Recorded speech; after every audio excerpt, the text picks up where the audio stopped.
जय हिंद, जय भारत। मैं हूं रीना सुथार और स्वागत है आप सभी का मेरे इस चैनल में। आज के इस वीडियो में मैं दो इम्पोर्टेंट टॉपिक को कवर करूंगी और ये सारी जो जानकारी है आप सब लोगों के साथ शेयर करूंगी।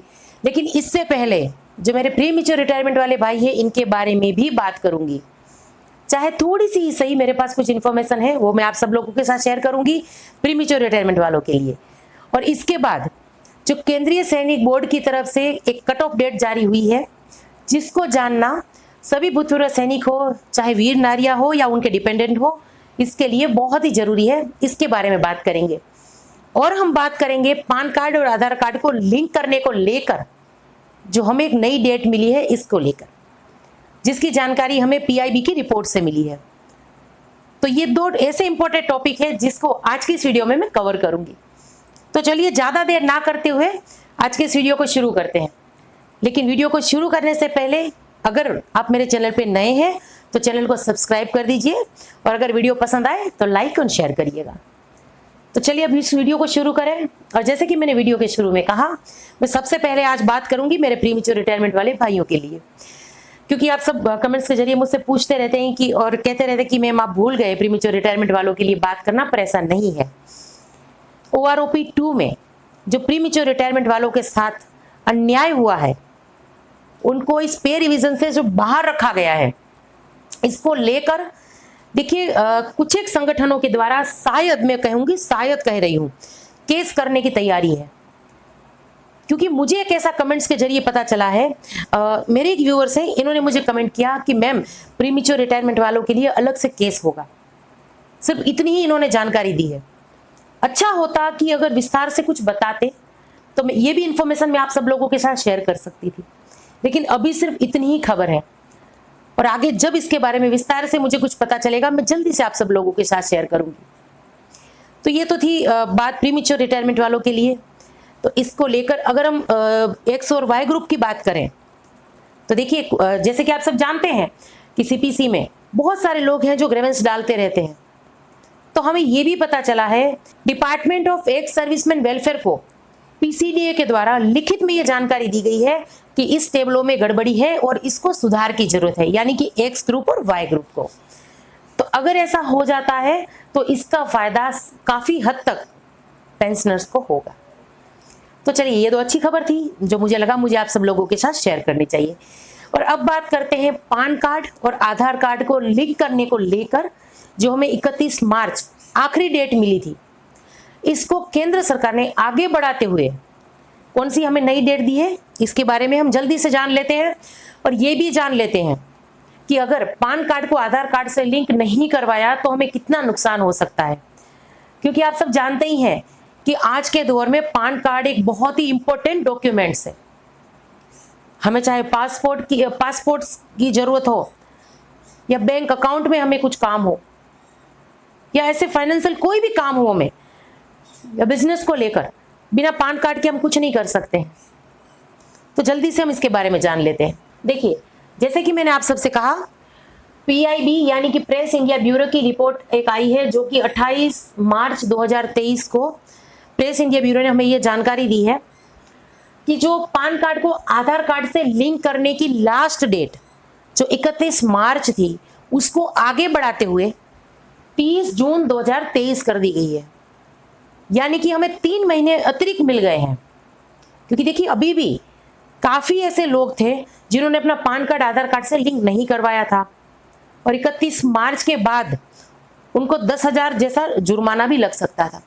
अभी ये रकम 1,000 की है, 31 मार्च के बाद 10,000 पहले थी। अभी इसको आगे बढ़ा दिया है और 30 जून 2023 कर दिया गया है इस डेट को। देखिए, जैसे कि मैंने आप सबसे कहा, इस प्रेस इंडिया ब्यूरो की इस लेटर में हमें यह भी पता चला है कि अगर आपने ऐसा नहीं किया, यानी कि पान कार्ड को आधार कार्ड से लिंक नहीं करवाया, तो हमें क्या नुकसान होगा।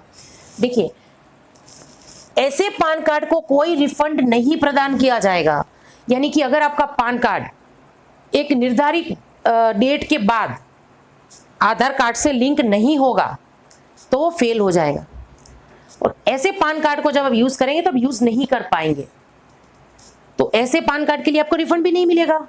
और आगे देखिए, ऐसे रिफंड पर पान के निष्क्रिय रहने की अवधि इसके लिए ब्याज भी नहीं होगा। यानी कि ऐसी स्थिति में जब आपका पान कार्ड निष्क्रिय हो जाता है तो इसके लिए आपको कोई ब्याज भी नहीं मिलेगा। अब देखिए, टीडीएस और टीसीएस की कटौती संग्रह उच्च दर पर किया जाएगा, ये तो आप सब जानते ही हैं। तो अब अगर हम ये देखें कि पान कार्ड को आधार कार्ड से लिंक कराने को लेकर किन किन को माफी दी गई है, तो उसकी भी लिस्ट हमारे पास है। देखिए, NRIs not a citizen of India, यानी कि एनआरआई सब जानते हैं। इसके बाद देखिए 80 इयर्स अबव एज, यानी कि 80 साल से जो ऊपर के पेंशनर्स हैं, इनको भी इसके लिए राहत है। और कुछ स्टेट है, स्टेट रेसिडेंस जो है, असम, मेघालय और जेएनके, ये 3 ऐसे स्टेट हैं जिनके नागरिकों को पान कार्ड आधार कार्ड से लिंक कराने की जरूरत नहीं है। तो ये तो थी पान कार्ड और आधार कार्ड की बात।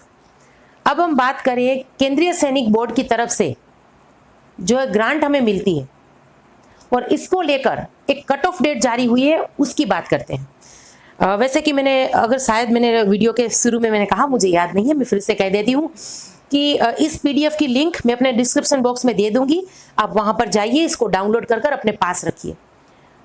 क्योंकि देखिए इसमें ऐसे मुद्दे हैं जैसे पेन्यूरी हो, चाइल्ड एजुकेशन अलाउंस हो, जो डिपेंडेंट है उनको लेकर इंफॉर्मेशन है कट ऑफ डेट की। और जहां तक मेरा मानना है, चाइल्ड एजुकेशन अलाउंस ये सभी भूतपूर्व सैनिकों के लिए बहुत ही जरूरी है, तो इसको लेकर कट ऑफ डेट जारी की गई है और ये मिस नहीं होनी चाहिए, तो इसकी जानकारी देती हूं मैं। तो देखिए, जैसे कि मैंने आप सबसे कहा कि 15 मार्च 2023 का ये लेटर है जो कि government of India, ministry of defence, केंद्रीय सैनिक बोर्ड की तरफ से द डायरेक्टर डिपार्टमेंट ऑफ सैनिक वेलफेयर, सेक्रेटरीज राज्य सैनिक बोर्ड, यानी कि सभी राज्य सैनिक बोर्ड को ये सूचित किया गया है कि सब्जेक्ट हम देख ले, अगर कट ऑफ डेट फॉर रक्षा मंत्री ex serviceman welfare fund online applications on KSB website, यानी कि सभी भूतपूर्व सैनिक जो इस ग्रांट के लिए ऑनलाइन अप्लाई करते हैं उसके लिए कुछ कट ऑफ डेट है, तो इसकी जानकारी सभी भूतपूर्व सैनिकों को हो, इसकी जवाबदारी राज्य सैनिक बोर्ड की है, ऐसा इस लेटर में लिखा गया है। और कुछ ग्रांट से इसकी जानकारी दी है, साथ में उसको रिलेटेड कट ऑफ डेट है, उसको मैं पढ़कर आपको सुना देती हूँ। और इसी के साथ साथ कुछ एक ऐसी कॉमन मिस्टेक है जो आवेदनकर्ता द्वारा की जाती है और जिसकी वजह से उनके जो ये आवेदन होते हैं ये अप्रूव नहीं हो पाते हैं, तो इसके लिए भी हम जान लेंगे। लेकिन सबसे पहले हम उस ग्रांट्स के बारे में बात कर लेते हैं और उस कट ऑफ डेट को देख लेते हैं। तो देखिए, पेन्यूरी इनिशियल के लिए अगर क्लेम करना है तो जैसे कि फाइनेंशियल ईयर तो आप जानते ही हैं 2023-24 के लिए, तो यहाँ पर कट ऑफ डेट है 1 अप्रैल 2023 से 31 मार्च 2024 तक की। इसी के बाद पेन्यूरी रिन्यूअल करानी हो तो इसके लिए भी देखिए 1 दिसंबर 2023 से 31 मार्च 2024 तक आप रिन्यू करा सकते हैं। इसके बाद जैसे कि आप सब जानते हैं कि भूतपूर्व सैनिकों को उनकी डॉटर की मैरिज के लिए भी ग्रांट मिलता है, तो अगर उसके लिए क्लेम करना हो तो जो उनकी डॉटर की मैरिज की डेट है उसके 180 दिन के अंदर अंदर अप्लाई कर देना होगा, सारे डॉक्यूमेंट्स लेकर जमा कराने होंगे, ऑनलाइन एप्लीकेशन देना होगा। अब अगर आगे हम देखें एजुकेशन यानी कि चाइल्ड एजुकेशन अलाउंस, तो उसके लिए देखिए एकेडमिक ईयर 21-22, क्योंकि आप जानते हैं कि जब एक बच्चों के लिए उनके अलाउंस के लिए हम अप्लाई करते हैं तो एक पूरा साल जब बीत जाता है उसकी मार्कशीट के साथ हमें अप्लाई करना होता है, इसीलिए यहाँ पर 21-22 है।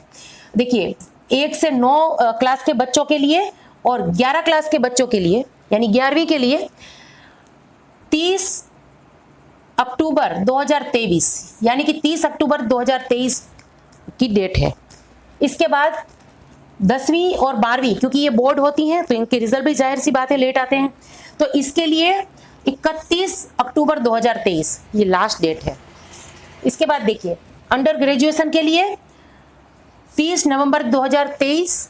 इसके बाद हम देखते हैं कोई अगर मेडिकल क्लेम करना चाहता है तो डेट ऑफ डिस्चार्ज के 180 दिन के अंदर अंदर सारे डॉक्यूमेंट्स के साथ ऑनलाइन अप्लाई करना होगा।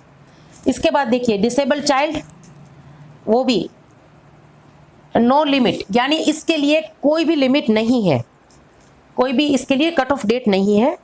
इसके बाद orphan, death of last alive parents, यानी कि आप जानते ही हैं कि अनाथ बच्चे जब तक वो अपनी खुद की परवरिश करने लायक यानी कि थोड़े से बड़े नहीं हो जाते, इसके लिए भी एक एज लिमिट है।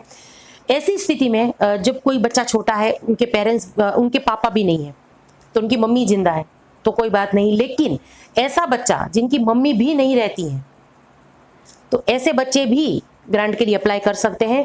और उसके लिए जब उनका लास्ट अलाइव पेरेंट्स वो भी जब नहीं रहता है, ऐसे बच्चे जब अनाथ हो जाते हैं तो वो भी अप्लाई कर सकते हैं। उनके लिए देखिए कोई भी टाइम लिमिट नहीं है। इसके बाद देखिए रिन्यूअल ऑफ अनाथ, जो अनाथ बच्चे हैं वो अपनी जो ये ग्रांट है उसको रिन्यूअल कराना चाहते हैं, तो उसके लिए भी एक डेट है फाइनेंशियल ईयर 23-24 के लिए, 1 दिसंबर 2023 से 31 मार्च 2024 तक ये डेट है। तो ये कुछ कट ऑफ डेट है जिसके बारे में मैंने जानकारी दी।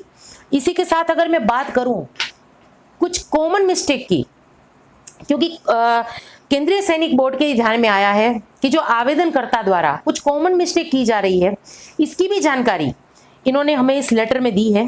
तो इसके बारे में मैं जल्दी से बता देती हूँ क्योंकि ये भी बहुत ज़रूरी है। अगर मैं चाइल्ड एजुकेशन अलाउंस की बात करूं तो देखिए स्कूल की तरफ से जो रिजल्ट वगैरह मिलते हैं वो जब ऑनलाइन वो एप्लीकेशन के लिए अपलोड करते हैं, उसमें राउंड स्टेप नहीं होता है, या स्कूल की जो अथॉरिटीज है उनके द्वारा साइन वाला नहीं होता है, या बच्चे का जो नाम होता है वो डिस्चार्ज बुक से अलग होता है। स्पेलिंग मिस्टेक ये सभी में कॉमन देखी गई है, चाहे वो विडोज हो, चाहे ऑर्फन हो, चाहे चाइल्ड एजुकेशन अलाउंस के लिए अप्लाई करना हो, सभी में स्पेलिंग मिस्टेक बहुत देखी गई है। डिस्चार्ज बुक या पीपीओ के साथ ये डॉक्यूमेंट्स में नाम मैच नहीं होता है, तब ऐसे में जो डॉक्यूमेंट्स हम अपलोड करते हैं ये अप्रूव नहीं हो पाते हैं और कैंसिल हो जाता है। ये कुछ कॉमन मिस्टेक है। तो इसकी पीडीएफ मैंने अपने डिस्क्रिप्शन बॉक्स में दे दी है, आप वहां पर जाकर इसको डाउनलोड कर अपने पास रख सकते हैं। तो ये 2 थी जानकारी जिसको लेकर आज के इस वीडियो में मैं आई थी, और उम्मीद करती हूँ कि मेरा आज का ये वीडियो आप सब लोगों को पसंद आया होगा और मेरे द्वारा दी गई जानकारी आप लोगों के लिए उपयोगी रह रही होगी। इसी उम्मीद के साथ आज के इस वीडियो को यहीं पूरा करती हूँ। जय हिंद।